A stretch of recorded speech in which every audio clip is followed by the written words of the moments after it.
Hello everyone.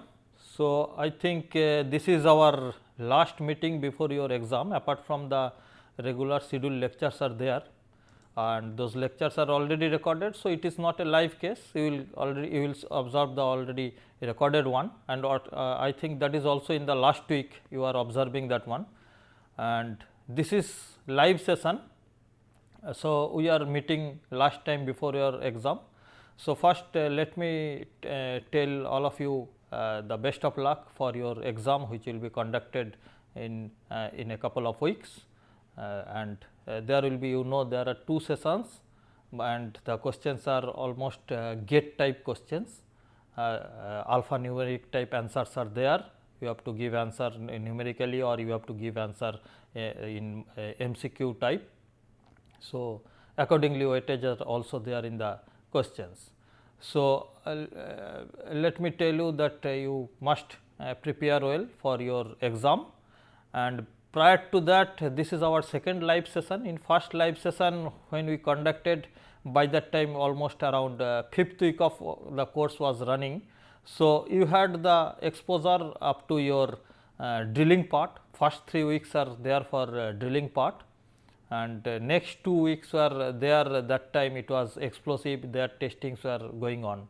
So, by this time you have already almost covered all the portions, only in the last week few numericals are going on, numericals related to blasting, how you can solve that one, drilling and blasting, those are now being going on. So, more or less theory part is over, I believe, by this time, and you are now accustomed with all the terminologies, you are now accustomed with the complete technology of blasting. So, I believe that now you can feel that you are an expert in this field, and you can carry out blasting as a competent person in the mine, you can solve the blasting problem in the mine as you understand the technology. The basic thing which I would like to tell you that you must give more stress on understanding how the explosives is converting into the energy, and how those energy is being utilized for the fragmentation of the rock, displacement of the rock. So, that is the basic understanding. If you understand how shock energy is propagating as a form of wave, and on that propagation how it is fragmenting the rock, and how the gas energy or gaseous products which are generated later on are basically dispersed or displace those fragmented rocks from its own position to the another position. So, by that way the fragmented rock are thrown in the forward direction, and that control throwing of the rock is also required. So, that is the basic understanding, that is the basic purpose of the utilization of the explosive for the fragmenting the rock. Apart from that, in doing so, as the uncontrolled release of energy is carried out, so you must have the little bit control over the dissipation of that energy in terms of vibration, noise, etc. So, those constraints are also there, and you need to take care of those things, those are also covered as per the present position of the course. So, I think your purpose is to understand the blasting theory, apply your understanding on the actual field, and carry out the blasting properly in the field. And in doing so, you have to take care of the 2 things, one is the economics and second one is the safety and the environmental requirements. Safety means it is fly rock, etc., the safety. Environmental requirements are the vibration, noise, gaseous products, etc. So, those are the requirements, you have to take care of that thing. So, this is the actually very basic course for the mining engineers. In most of the cases, most of the universities offer this course either in the name of development of mineral deposit, or in the name of mining technology, elements of mining technology, or in the name of drilling and blasting, and in general it is offered in the 3rd or 4th semester of the university exams. So, if you go through this course, probably this will help you in that course, so that you can get a good score in that exam. So, in that consideration, I believe that I am able to keep the standard of this course, so that this can be thoroughly registered and understood by a third semester or fourth semester student. Apart from that, those who are in the field working personals, they are also able to understand this course by virtue of their basic knowledge, which is already covered, and this may act as a refreshing course to them, because over the period of time they may have forgotten the basic theories of the blasting, but they are having the scope of practical use of this technology. So, basically this is our objective of this course. I hope most of the lectures are very close to your heart, and you are able to follow these things. If you are having any ambiguity related to any lectures, you can tell us and we can give the clarification. Always the clarification may be obtained through the mail also, as your weekly feedbacks are you are in constant interaction with the technical hand of this course. So, that is also possible, but still if any one of you are feeling that you need some input, verbal input immediately on some subjects, then you can offer those questions. We will try to solve those questions in front of you as possible. If it is time taking, then we will tell that answer of that will be offered to you over the period of time through email, etc.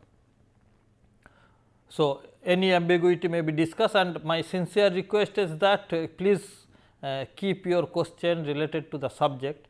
Last time in live session we have observed a number of questions, whether it is related to DGMS, it is related to DGMS certification or not. Those are NPTEL related questions.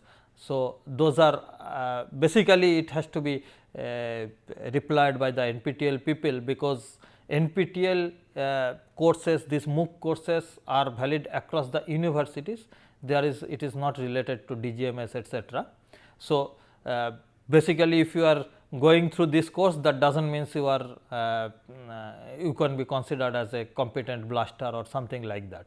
So, DGMS has their own different understanding. We have there is nothing related with this university course to the DGMS certification. So, please try to keep your question domain within the technical knowledges, within the theoretical knowledges, which are within the requirement or your practical experiences related to drilling and blasting. Within that, not related to the others, like whether the mining are open to girls or not, those type of questions we have observed in the previous session, but that is not a matter of this, or not within the scope of this course. Okay. So far actually we have not received any question. If anyone is having any question, please hurry up and send us those questions. Actually in this course, what we have tried, we have tried to start with the understanding that it is a very preliminary and basic course to you. So, the student or the person who is appearing in this course does not have a good knowledge about the earth crust, does not have a good knowledge about the rock, mineral, this terminology is reserve, all those things. So, we have started very slowly this course with the earth crust. We have tried to give you some input related to earth crust. Then we have tried to give you the inputs about what is rock, what is mineral, what is rock mass, that means when the rock is in situ, that is called rock mass. So, those things we have tried to give you. Those are basically not the basic part of this drilling and blasting course, but we believe that that is the requirement for a student to understand that rock is the medium. So, they should have the little bit understanding related to the medium, because whatever we are carrying out, that is the fragmenting, that is the rock. So, it is the medium. We are carrying out drilling inside the rock. So, that is rock is the medium. So, whatever we are carrying out, that is on the medium, and that is nothing but the rock. So, little bit understanding of the rock is given, compressive strength testing, tensile strength testing, those basic things are given, which are not basically the part of this subject, which is basically a part of rock mechanics, which is basically a part of geology subject.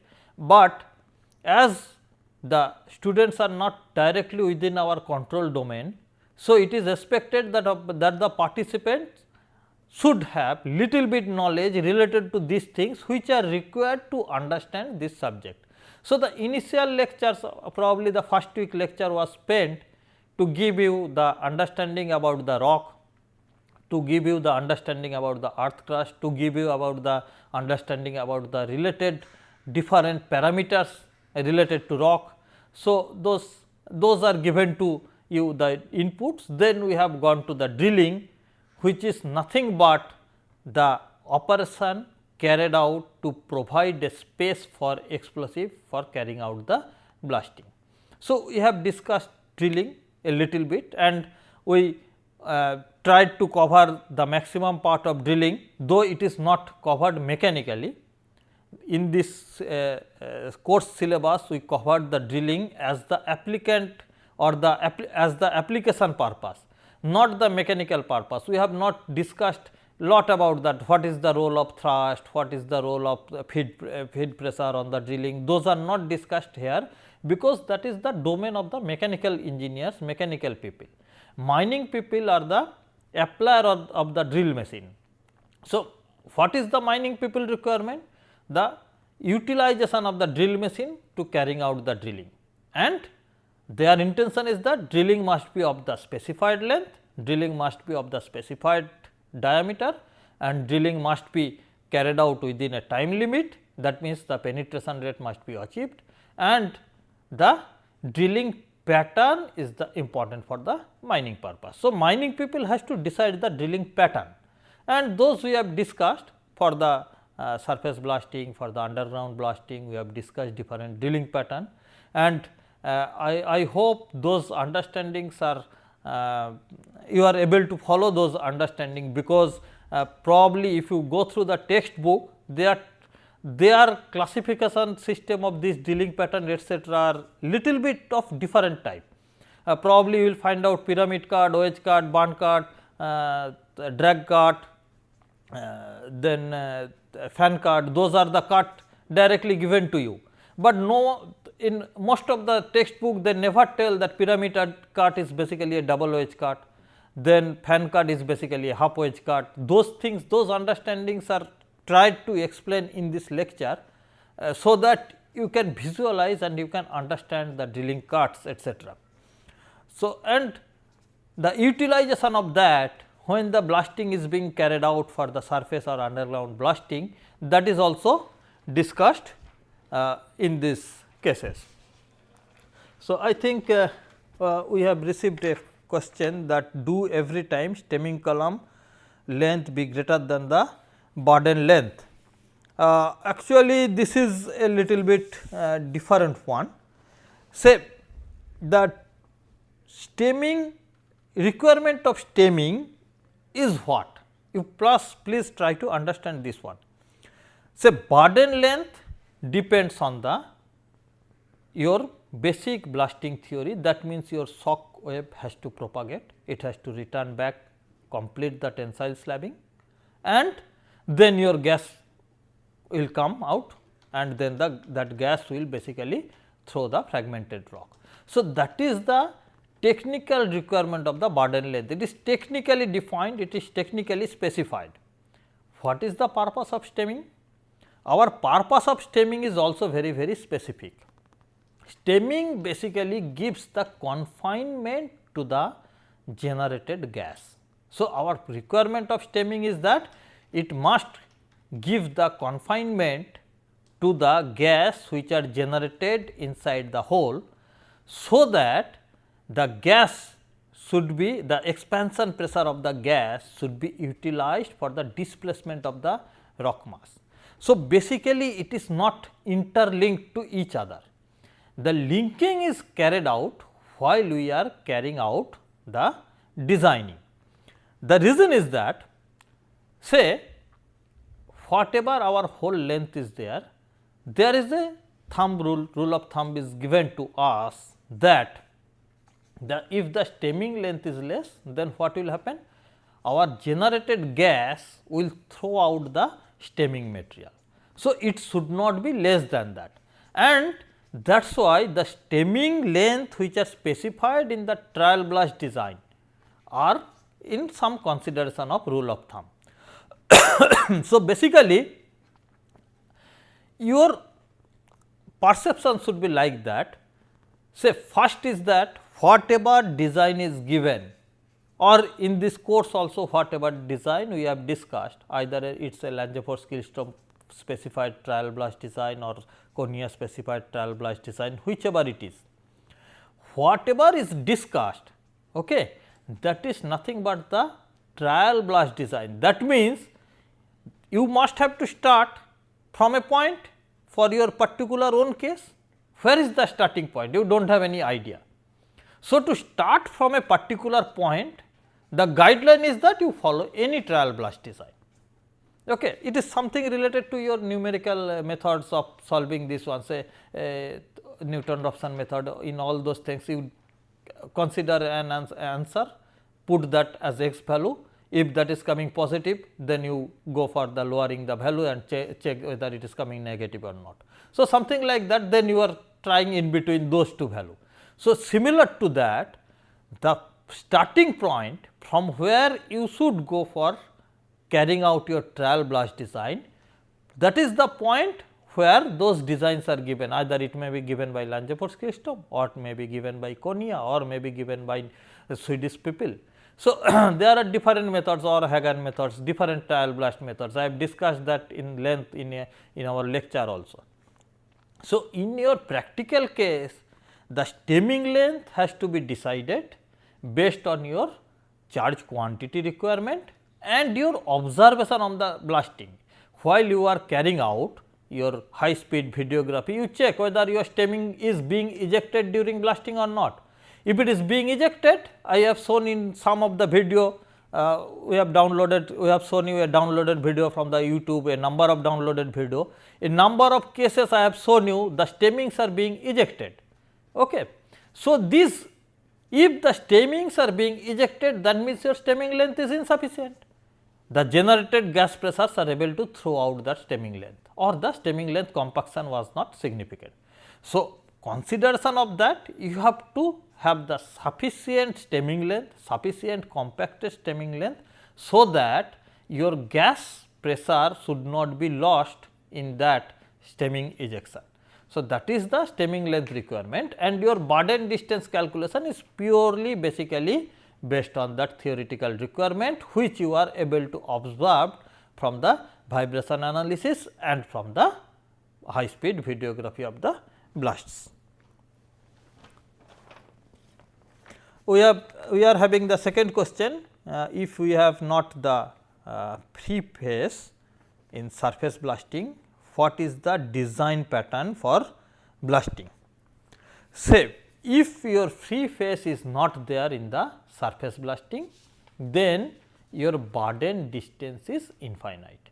So, it is just a similar case of crater blasting, or you can say it is a similar case of underground blasting. So, basically it is a crater blast. Then if your free phase is not there, your burden is infinite. Then what is the requirement? The way you carry out your blasting in the box cut, etc., you have to follow the similar thing. That means your consideration is that there is no free phase. So, you are carrying out crater blasting. So, either you have to go for a crater blasting to generate a phase there, then you extend that free phase for the further. So, it is similar to your the crater blast, or you can have a wedge type of pattern for those cases to carry out the blasting. But often in our practical mining case, it has been found that actually free phase is there, but what is happened, the blasted material in the free phase is not cleared by the shovel, or it is partially cleared by the shovel, but then also you are carrying out the blasting, that means you are carrying out blasting in a choked phase.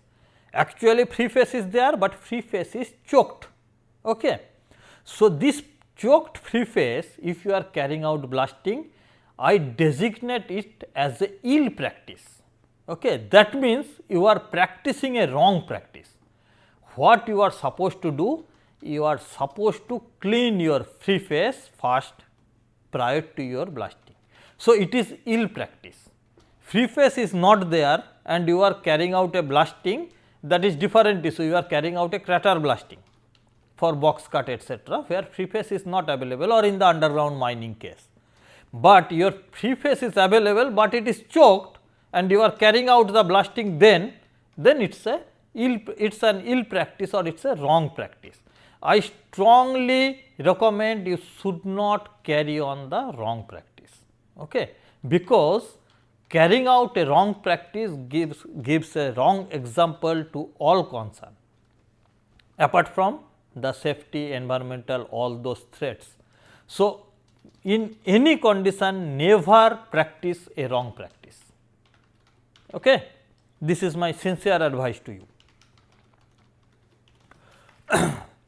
So, I hope you have got the answer of what has to be done in the case if the free phase is not available. So, in fact, surface mining also n number of cases are there where free phases are not there, like sump blasting etc. Now, next question I have received, that can drilling and blasting helps a petroleum engineer? Actually, petroleum is basically, you can say it is a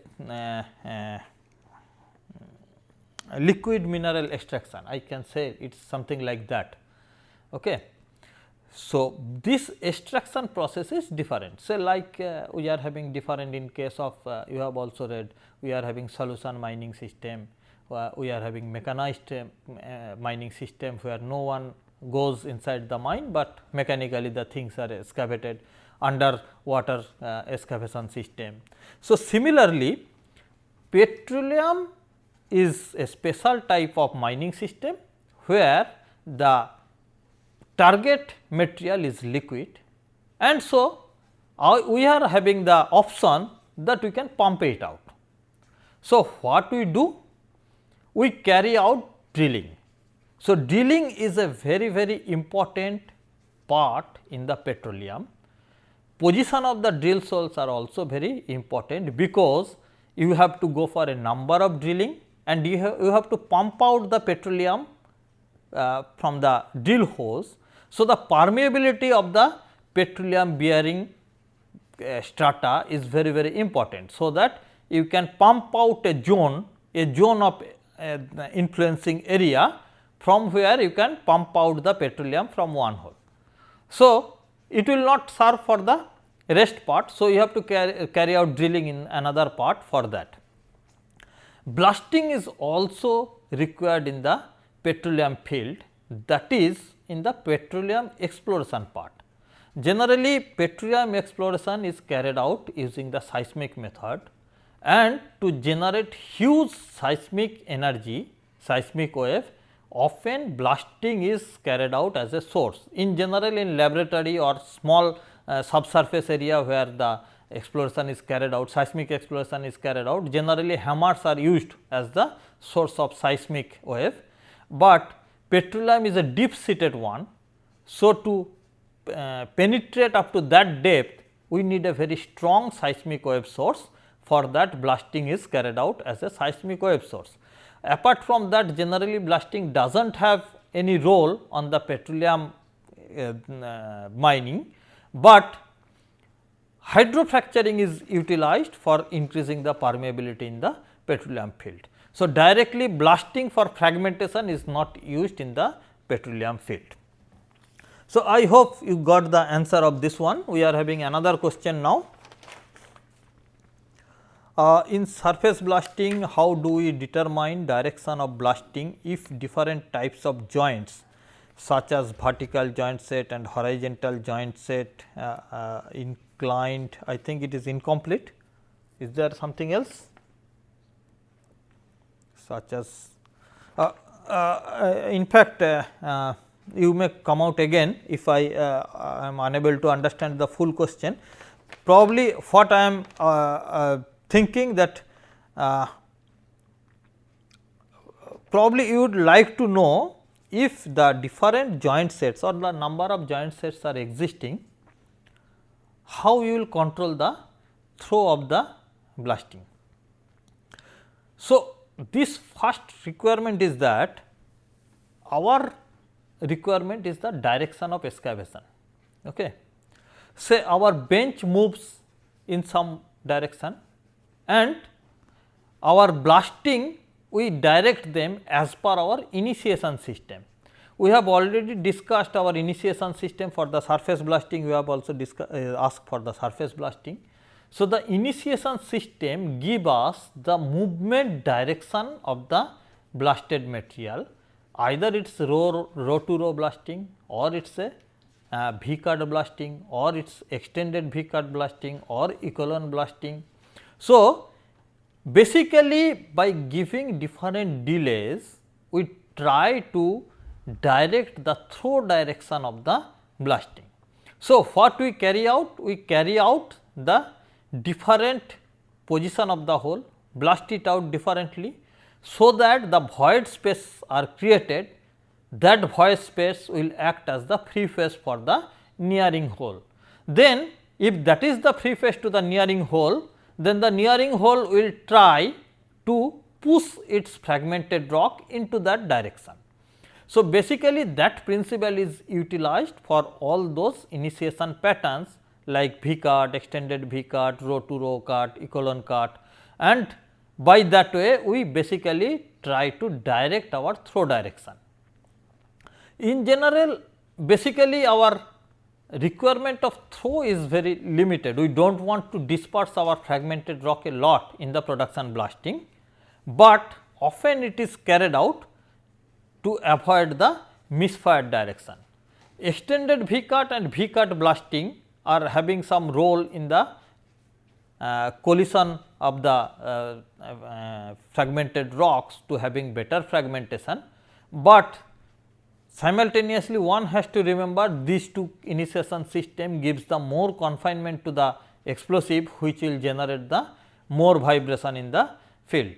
So, this is very important while you are carrying out the blasting as a practicing engineer. That time you must have to compensate between these two requirements.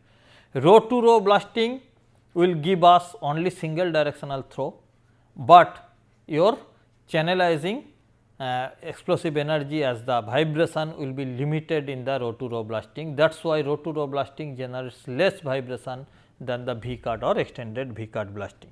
So, direction control through blasting by providing the delay in the individual hole is very much possible and within very much control of the user of the blasting engineer. So, that is why it is very within the control of the person, and you must carry out it with consideration of the joint sets, with consideration of the requirement at that particular location of blasting.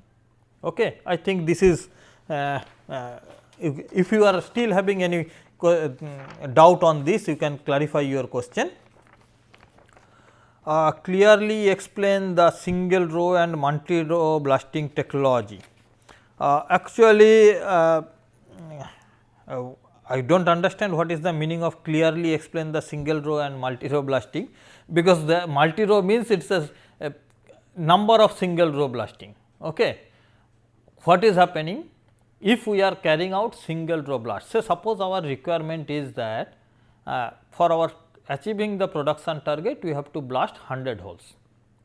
Now, if we lay this 100 holes in a single row, that means say suppose if our spacing is 4 meter, 100 into 4, that means the blasting area will be of 400 meter of single row. Now, this portion of fragmented rock has to be loaded by the excavator. That means, the excavator, which is a crawler mounted equipment, that has to run 400 meter to clear this small amount of material.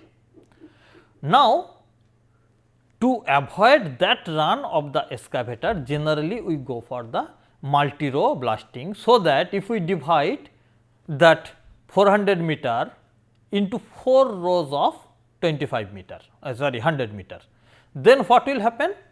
The excavator will get the similar quantity or the same quantity of material, but the blasting is carried out in 4 rows, and those total quantity of material remains same, but shovel has to run only 100 meter of length.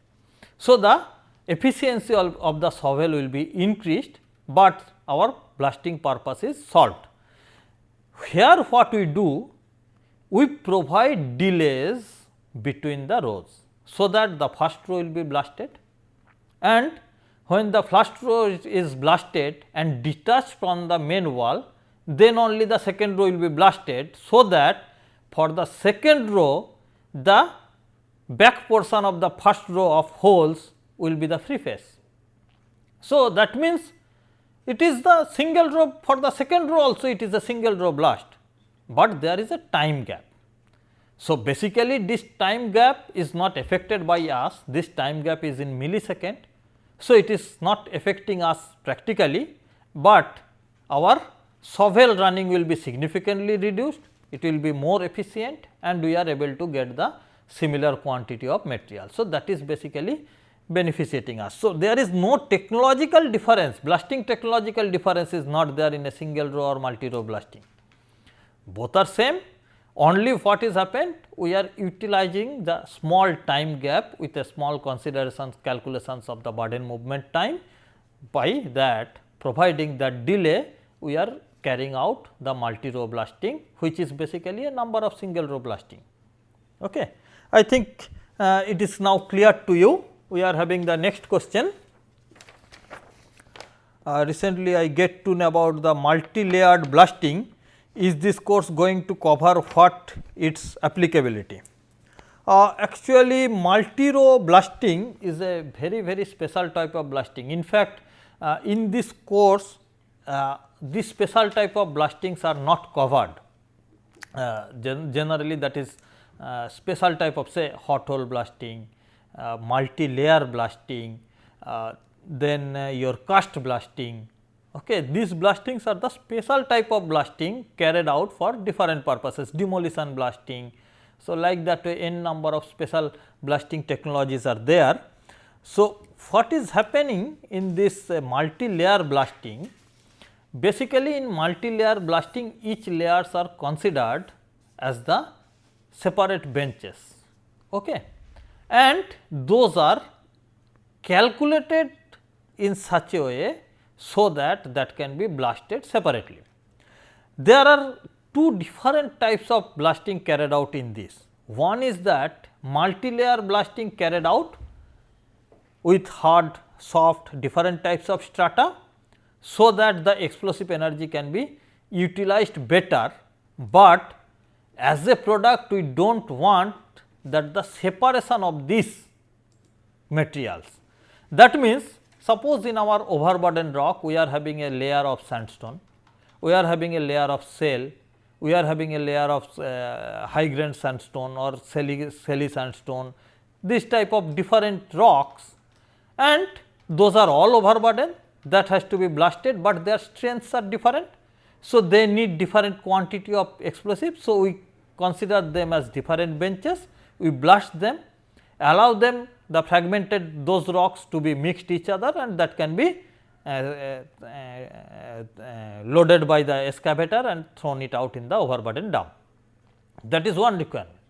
Second requirement is that in the different layers we are having a small thin coal layer, we are having a thin sandstone layer, after that there may be another thin another material layer, and what we want? We want that the shale layer, that sandstone layer, that has to be dealt separately, and among that the coal layer should have the different throw, so that the coal can be segregated differently. So, this type of blasting is called segregation blasting or differential throw blasting. That means, there is a single hole, but the charge calculation and the charge timings are carrying out such a way, so that the throw of that important material will be different than the other impurities material.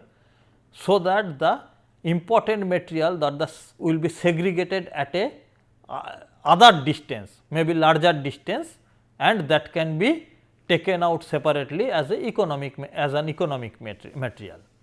So, that is called segregation blasting. Basically, it is similar to that. You are basically distinguish the total bench height at different bench heights, different multi-layer bench heights. You can consider multiple benches. You are considering that is multiple benches, and the basic principle is that you have to clear those different layers as a different time zone, so that the important material will be dispersed separately at a different distance. So, that different distance calculation has to be made in that case. So, but if you see the practical application is very different, efficiency is also very different. In fact, a number of times it has been tried in Indian coal industry especially, and I think a number of research projects are also carried out, but say experimentally sometimes it is given good result, but consistent use of this segregated blasting practically was not successful in anywhere in the world. It is experimentally it was successful for 1 or 2 cases, but consistent practical use was not successful till date. So, basically an n number of problems are there because of the heterogeneity of the layers, heterogeneity of the behavior of the explosive and rock interactions, those practical problems are there, and apart from that the economic benefit is not that much significant in this segregation blasting. But anyway, technology exists, it can be, you can go through more literature. I think if you search with the segregation blasting, you can get a number of research paper on that, you can follow those research papers. I think we are having another question now. What will happen when stemming is insufficiently done?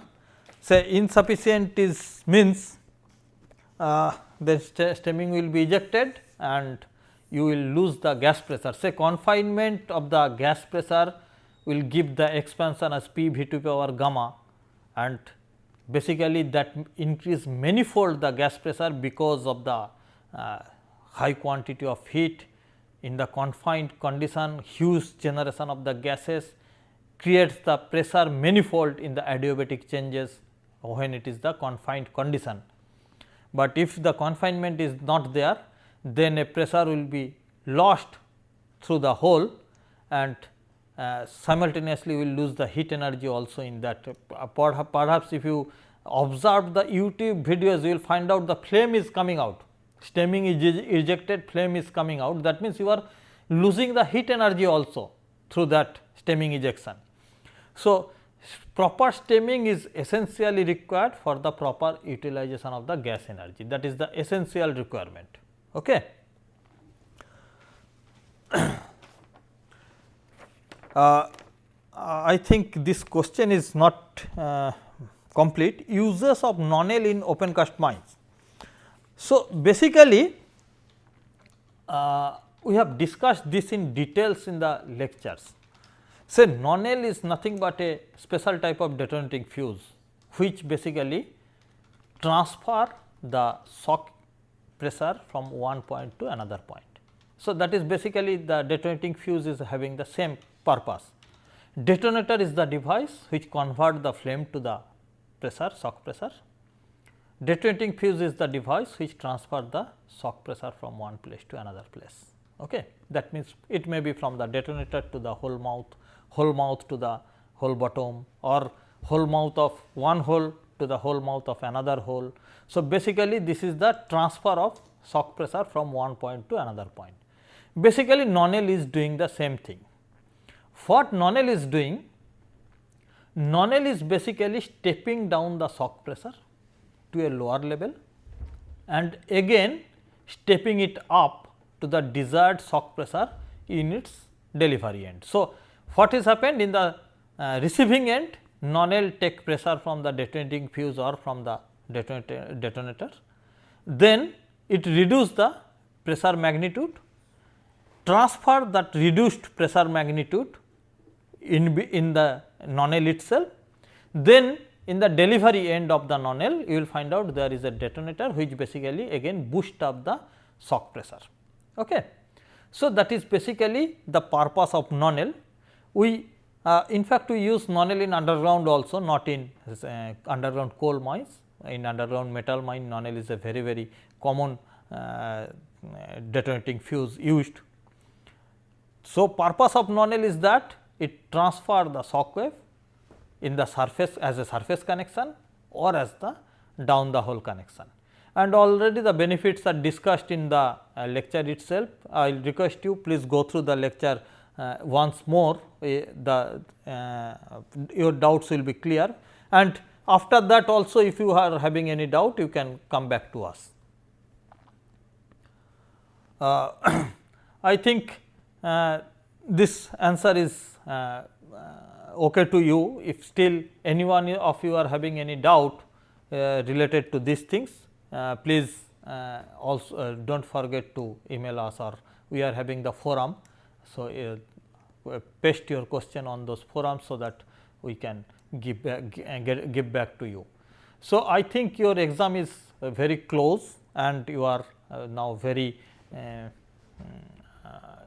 you are now prepared yourself for appearing into the exam.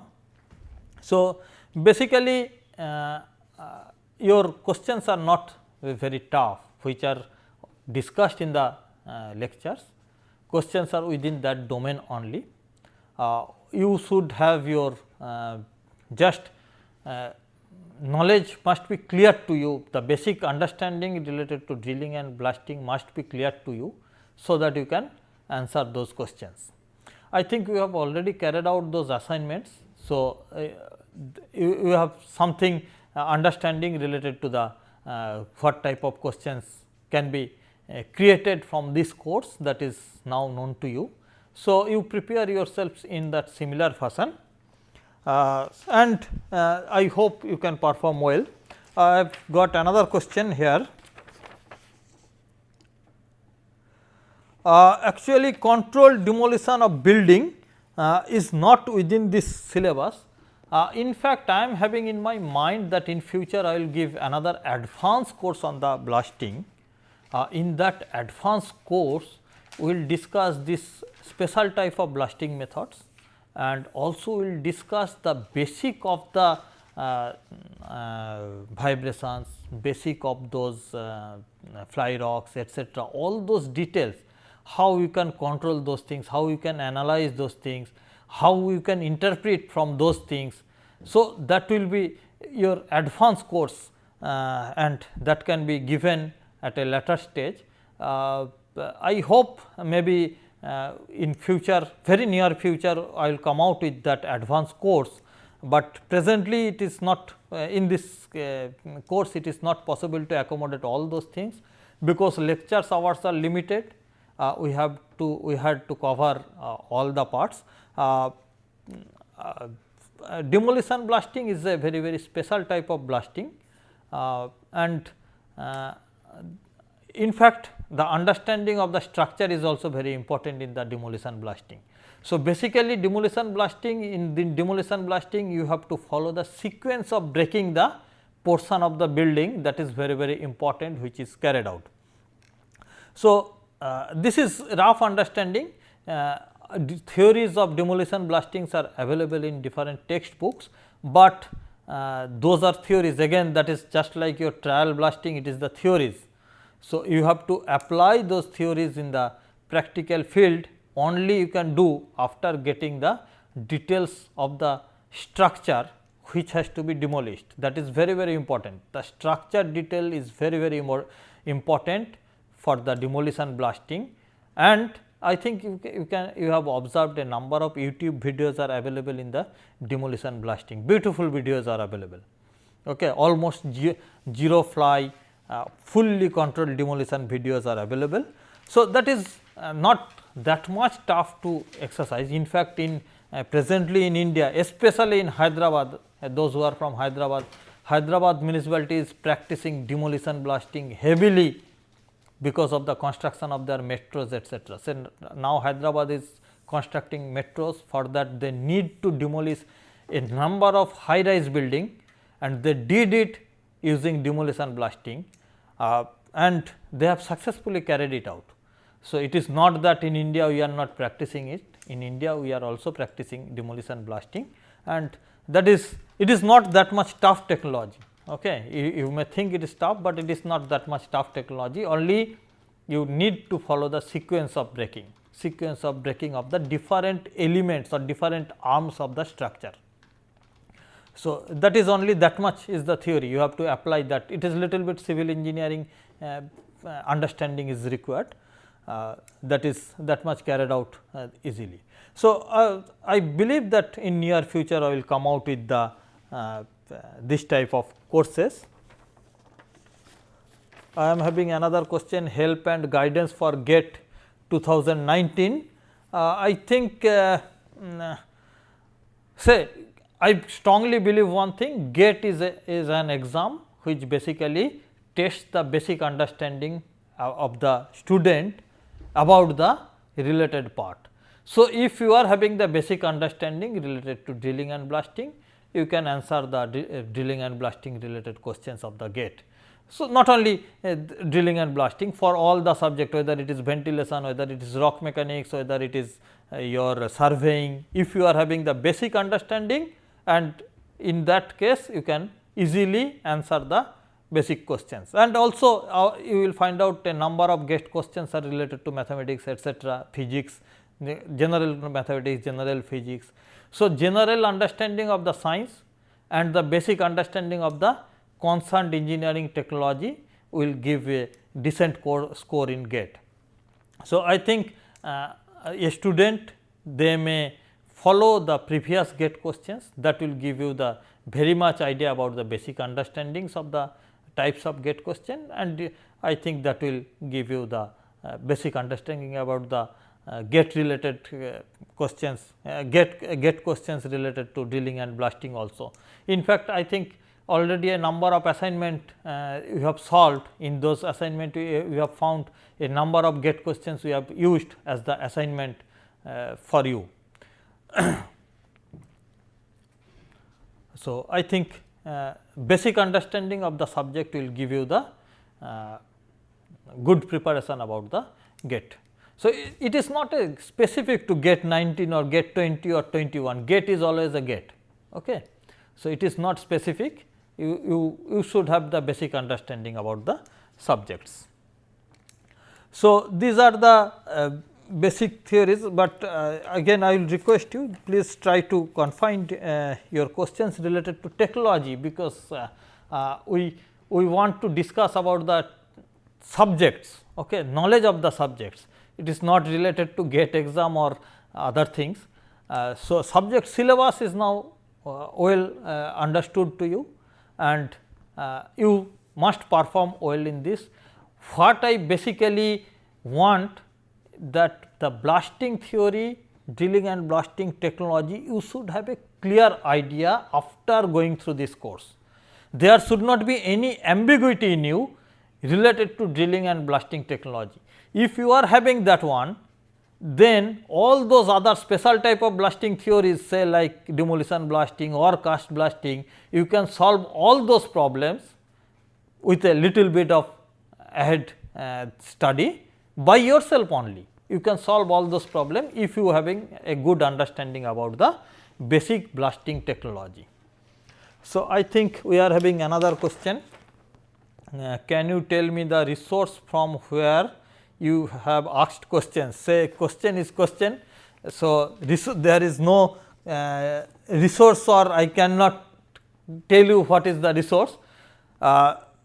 Questions are there, and it is, say, it is not like that if you open a mathematics book, you will find out say there may be a question on your say compound interest calculation. And if you open that mathematics book, you will find out after a question it is given you, that question was asked in IAS exam, say UPSC exam of 2014. Say if it is given in UPSC exam 2014, that does not change, the question is basically a compound interest calculation question. Okay. So, basically whether that question is asked in UPSC exam, it may be asked in the BPSC exam also, it may be asked in the RPSC exam also, but question may be anything. It is basically a compound interest calculation question. So, basically if you understand the question, you can answer those things if this is known to you. If you do not know, you cannot answer it. You cannot answer that question if you do not know its the basic theory behind it. The basics behind it is not known to you, you cannot answer. Whether the question, that question is coming in UPSC exam or that question is coming in GATE exam, that is not giving you the scope, because it has to be solved. It has to be solved by yourself, and you can solve it if you know the theory only. If you do not know the theory, you cannot solve it. If you do not know the basic, you cannot solve it. You know why there is a detonator in the mouth of NonAL. If you do not know that, you cannot answer it, and you will not get the answer in any book, because no book is telling you why detonator is given. Okay. So, you have to understand the theory behind it, then only answer will come to you automatically. You need not to think of that. Logical thinking on the process will give you the answer. Okay. So, basically I do not know, honestly telling, I do not know the resource of the questions. Most of the time we generate the questions like this with the logical thinking only. Okay. So, honestly speaking, we do not know the resources of the questions, and a number of questions are also derived from a group also of the faculties. So, like that way it cannot be answered like this way. Okay. I think we have discussed at length about the subject, and I hope this subject was interesting to you, and you are hopefully you will able to answer, or you will score very good in this subject in the coming exam, which is going to happen within 2 weeks, within 10 days, I think 10-15 days, 10-12 days from today, and that will be good to you, it will be interesting to you, and hopefully I will remember the suggestion that to come out with the advanced course. I will try to come out with the advanced course in near future. Let me finally tell you all the best for all those candidates who are appearing in the final exam, and if anyone is having still further any doubt, come to the forum, send us the question, we will give you the answer. So, I think this is the end of this live session, and thank you all of you for attending the live session, and also finally my best of luck to all of you for your final exam. Thank you.